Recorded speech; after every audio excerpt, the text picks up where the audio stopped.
მეცნიერების პროგნოზით მზის სისტემის გარე ნაწილში თავისებურ ობიექტებზე უნდა მოძრაობდეს დედამიწის მსგავსი პლანეტა და რამდენიმე ნეპტუნს გადაღმა ობიექტი და დაკვირვებებით შესაძლებელი უნდა იყოს მათი ნიშნების დაფიქსირება. ამ დროისათვის ყველაზე შორეული ობიექტი, რომელიც მზის სისტემაში გვაქვს დაფიქსირებული, აღმოჩენის დროს მზისგან 132 ასტრონომიული ერთეულის მანძილზე იყო. ნეპტუნს გადაღმა, ანუ მზისგან 30 ასტრონომიულ ერთეულის მანძილზე უამრავი ყინულოვან კლდოვანი ობიექტი და ჯუჯა პლანეტაა. იქამდე, სადამდეც ამჟამად ვხედავთ. ეს გახლავთ კოიპერის სარტყელი.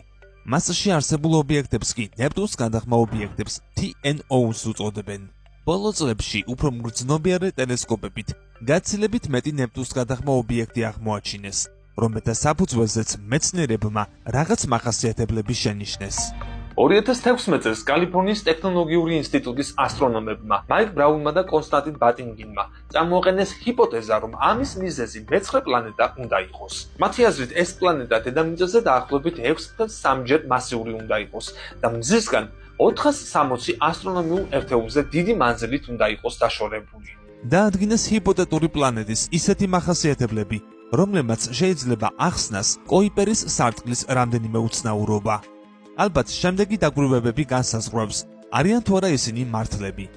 განსაზღვრეთ, რომ შორს და დახრილ ორბიტაზე მდებარე დედამიწის მსგავს პლანეტას შეუძლია ახსნას შორეული კოიპერის სარტყლის 3 ფუნდამენტური თვისება.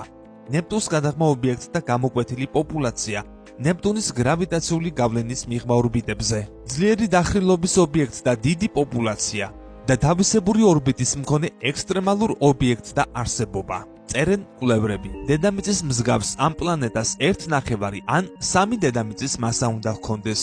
ორბიტა კი მზისგან ყველაზე შორეულ წერტილში 250-500 ასტრონომიული ერთეულის მანძილზე უნდა იყოს.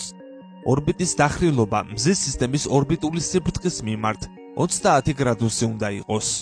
მისმა არსებობამ უნდა ახსნას ობიექტს და 45 გრადუსზე მეტით დახრილობა. ასევე ჯუჯა პლანეტა სედნას ორბიტა, რომელიც განსაკუთრებით უცნაური და წაგრძელებულია. ამას გარდა აიხსნება ნეპტუნს გადაღმა ობიექტთა ჯგუფების მახასიათებლებიც, რაც ხშირად კვლევებს მიღმარჩება. კვლევართა წყვილის დასკვნები ჰიპოთეტური პლანეტის შესამჩნევი ხელწერის დაფიქსირების საშუალებას გვთავაზობს. 150 ასტრონომიული ერთეულის იქით პლანეტის გრავიტაცია ნეპტუნს გადაღმა ობიექტებს გროვებად უნდა აჯგუფებდეს და მათი პოვნა ტექნოლოგიების გაუმჯობესებასთან ერთად უნდა შევძლოთ. გამოიწერეთ ჩვენი YouTube არხი. ლინკი ჩაშენებულია მთავარ გვერდზე YouTube-ის სიმბოლო აიკონში.